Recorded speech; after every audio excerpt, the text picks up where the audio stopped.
Hello everyone, this is Coach Bob McCreary from Baseball by the Yard.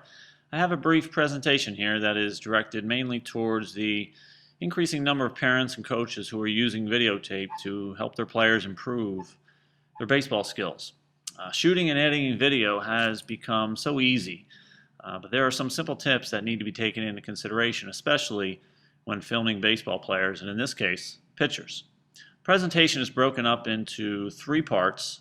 First, I'll list and explain two very important tips whenever filming pitchers. Second, I'll talk about a few of the angles that generally provide the best views of pitching and the mechanics involved.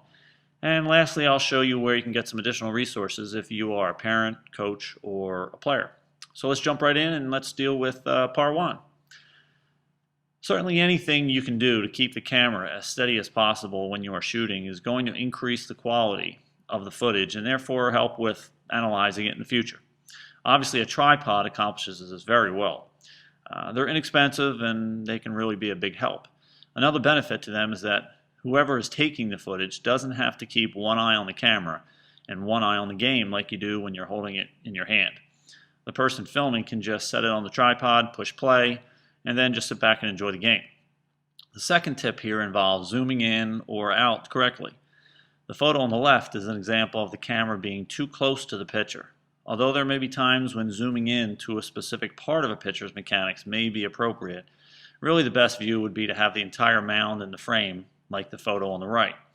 Having the entire mound in the frame also will allow the camera to film the pitcher's entire set of mechanics from start to finish without having to move the camera as the pitcher makes the pitch. Zooming in too much, like the photo on the left, would force the person taking the footage to move the camera as the pitcher moves forward in his delivery. You also notice that the picture on the right is able to isolate just the pitcher. If the camera is zoomed out too much, more players may come into view, which can be a little distracting when analyzing the footage, and also might make the pitcher too far away to see some of the mechanics well enough to analyze them easily. Next up, let's talk about some of the better angles to film from. In my opinion, the best angle to take footage of pitchers is from the side. By from the side, I mean the side facing the pitcher. Both of these photos are of Phillies pitcher Cole Hamels. One is taken from the side facing him, and the other side that looks at his back. The disadvantage of shooting the pitcher's back is that, as the photo shows, you can't see a number of important things. His foot, his knee, when he lifts them, are not visible. You also can't see his throwing hand and glove in the shot either.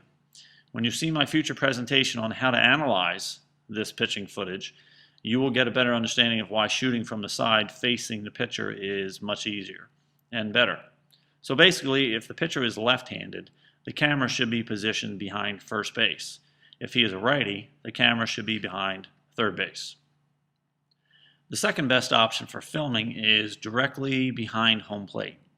Both photos show this angle pretty well. The photo on the left, like the photo I mentioned earlier, is zoomed in too much and doesn't get the entire mound to see everything from start to finish. The photo on the right is about as good as you can get because you can see the entire delivery, plus where the ball ends up on the pitch. The only difficult part about this angle is that if you are on ground level, the catcher and umpire may block your view to the pitcher. If that's the case, moving a little off to either side would be fine. If there are some kind of stands behind home plate, you may be able to get a couple rows up for a good angle. Now a bit of a warning with this angle. Some leagues, teams, umpires, or even coaches may not like or even allow people to stand directly behind the backstop during the game. If that's the case, I would hope that those wanting to film would respect those wishes.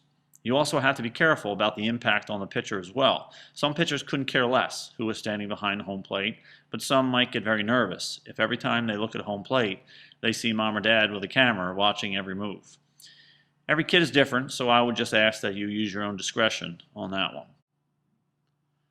With this next angle here, let me first say that if you are able to get footage from the correct side and or from behind home plate, this angle from center field really isn't all that necessary.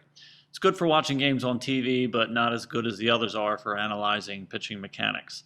There are some things to point out to pitchers using this angle, but usually the things you see in this angle are also seen from behind home plate as well. So those are the basic angles that are best for shooting pitchers. Facing the pitcher from the first or third base side behind home plate. And if you can get it, a few from the center field angle won't hurt either. The last tip I'll pass on is that for analyzing purposes, there really isn't much of a need to film more than 5 to 10 pitches from each angle. From a coaching point of view, 5 to 10 pitches is more than enough to see the basic mechanics of any pitcher. So that'll just about do it for this presentation. Thanks for watching. I hope you learned something. If you'd like to learn more about any other area of baseball, check out my blog at baseballbytheyard.blogspot.com, or you could just go to baseballbytheyard.com to learn a little more about my background and check out some of the other stuff I have there as well, including contact information should you have any questions or comments regarding this video or anything else in baseball. So this is Coach Bob McCreary signing off, and thanks again for watching.